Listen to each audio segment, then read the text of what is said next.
Olá, meu nome é Anderson da Silva Silveira, faço faculdade de Educação Física, do curso CEP, e hoje eu vim falar sobre o assunto de racismo. E aqui comigo está a dona Sueli, que já me contou um pouco sobre esse assunto, e a gente vai conhecer mais um pouco do que ela passou. Aí a senhora pode me contar um pouco como foi a história da senhora quando chegou no orfanato? Então, até chegar na história do racismo, primeiro teve o abandono, né? Que eu cheguei no orfanato vindo do hospital, que eu fui abandonada no hospital. Então, eu tenho lembranças, então eu não era nenê, eu tenho lembranças do hospital, então eu tinha uma certa idade já. E, tipo, a pessoa internou e nunca mais apareceu lá para buscar de volta nenhum familiar. E daí, no orfanato, eu fiquei lá até na idade escolar, então nessa época eu não tinha entendimento de racismo, alguma coisa, não sei se o abandono foi por conta disso, ou por pobreza, ou por ser mãe solteira, não sei. Mas a situação de racismo, assim, primeira que eu percebi, foi a questão do cabelo, porque aí a gente foi encaminhada para outro colégio da mesma instituição, e como não tinha condições de cuidar do cabelo, não sabia, as freiras queriam raspar, me deixar careca, porque era muito feio o cabelo. E achavam que raspando ele ia ficar liso. Né? E daí eu dei graças a Deus, porque se elas fizessem, eu não tinha o que fazer. Eu ia ter que aceitar, ia ter que ficar careca. Eu já me achava um piazinho, que até o pessoal falava, quando a gente saía, o pessoal falava assim, ei, você é irmã do Pelé, você é jogador. Eu tinha muita raiva disso. Não pelo fato de ser jogador, mas pelo fato de me comparar com o piá. E eu já tinha o cabelo que elas achavam feio. Não tinha jeito de arrumar. A gente andava constantemente de shorts, camiseta, porque era tudo criança e saía assim. E daí eu não gostava quando me comparavam. Achavam que eu era um piá e ainda diziam que eu era irmã do jogador de futebol ainda, né? E daí eu ficava brava. E outra ocasião de racismo ou de preconceito que teve ainda nesse colégio, lá por uns 8, 9 anos, é que uma família veio e falou para as freiras, me chamou e disse que ia me adotar, que queria um terceiro filho. Um terceiro filho, ele já tinha um casal e queria mais um filho.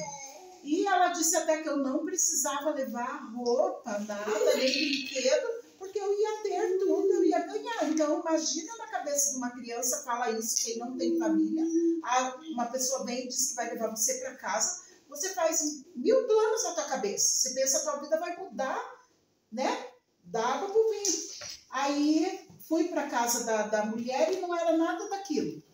Tinha uma senhora lá, ela olhou para mim e falou, tenho dó de você. Eu falei, por quê?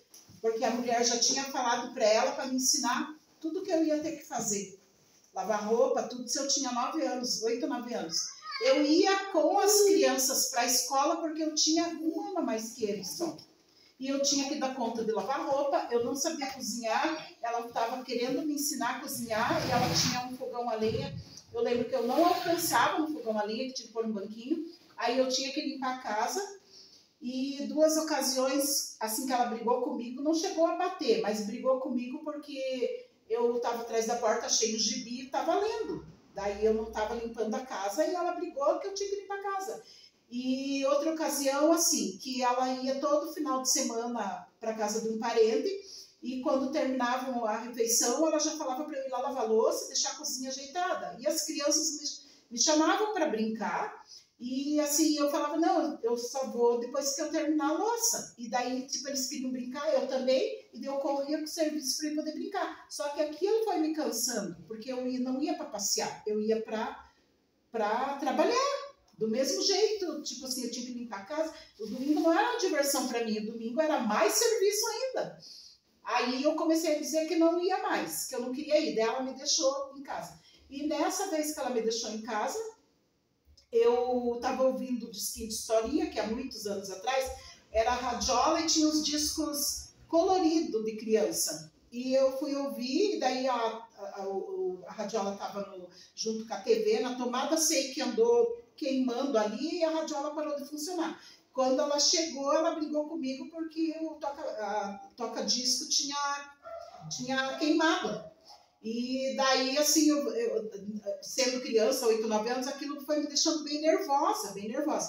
Só que aí eu não sei se ela foi reclamar para a freira que eu estava tendo aquelas atitudes, que um dia a freira chegou sem ela saber, e eu estava sozinha em casa fazendo serviço, ela me perguntou o que eu fazia, eu disse tudo o que eu fazia, e da tarde eu ia para a escola junto com as crianças. Então eu tinha que correr, fazer o serviço de manhã, à tarde ir para a escola, e de tarde eu queria brincar, porque eu era criança. Então eu corria fazer o serviço para ir brincar, a gente brincava por ali. E daí ela reclamava também porque eu ia na rua brincar com as crianças ali, sabe? Ai, tá levando meus filhos para ir na rua brincar. Mas eu era criança. E daí quando eu contei isso para a freira mandou arrumar minhas coisas e me levou de volta para o colégio. E nisso, nessa parte, tinha toda a questão que eu não era Sueli Silva ainda, né? Eu tive outros nomes assim só de boca, para depois, com 15 anos, foi fazer minha documentação e foi dada a opção de eu escolher sobrenome simples para pôr, né? Então, coisas de racismo, preconceito, na época de infância, esses que mais me marcam, assim, que eu me lembro, né? Depois tem os outros, depois de 12 anos, assim, das meninas do cabelo, sempre, constantemente tinha. Porque do cabelo, tinha lá no outro, que as meninas arrumavam o cabelo, tudo lisinho, saia chacoalhando na frente da gente, dizendo, você não tem cabelo para chacoalhar, né? E eu já era magrela, foi assim, tipo, eu fiquei magra até uns 15 anos, que realmente os outros só me falavam, parece um piá, então eu escutava isso direto. Aí aquilo, você vai se achando feia e parecida com um piá, você mesmo acaba, a tua autoestima fica baixa porque os outros te chamam assim, você acredita que você é feia mesmo, que teu cabelo é horroroso, essas coisas. As pessoas enxergam a gente, né? Então, para nós finalizar esse trabalho, a senhora lembra mais de alguma coisa assim que aconteceu durante esse tempo? Então, assim, aí depois de adulta, né, já trabalhando, as pessoas, elas te julgam, eu penso assim, que elas te julgam pela aparência, não sei se por maldade ou por achar que você não é capaz. Eu já trabalhava na prefeitura de educadora cuidando de criança. E quando eu falava que eu trabalhava na creche, a pessoa já respondia, ah, você trabalha limpando, cozinhando? Porque assim, a pessoa acha que você... Olhando para você, pessoa sendo negra, ela só pode trabalhar de serviço de limpeza e de cozinha. Quando eu falava que eu era educadora na sala, elas, nossa, você é educadora? Eu falei, eu sou educadora. Antes de eu entrar na prefeitura, eu trabalhava na URBS. E daí eu saí, fiquei 9 anos lá. Quando eu fui procurar trabalho, uma mulher me abordou e perguntou se eu queria trabalhar de empregada na casa de uma conhecida dela. Então, por que ela me abordou? Porque ela olhou para mim e achou que eu poderia trabalhar de empregada, por quê? Né? Eu aceitei na época porque eu estava desempregada, então eu pensei, eu vi na hora que ela teve uma conclusão de achar que eu poderia trabalhar de empregada, mas não questionei isso, eu pensei, eu preciso do trabalho, então eu vou. Fiquei pouco tempo lá, porque as pessoas julgam que se você fala que trabalha assim, nossa, você trabalha disso, como se você não fosse capaz por causa da tua cor.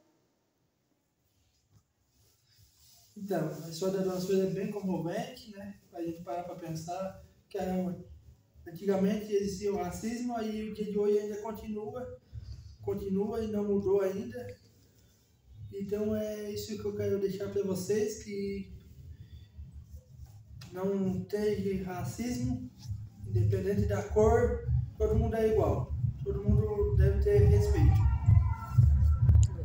Tem preconceito, né?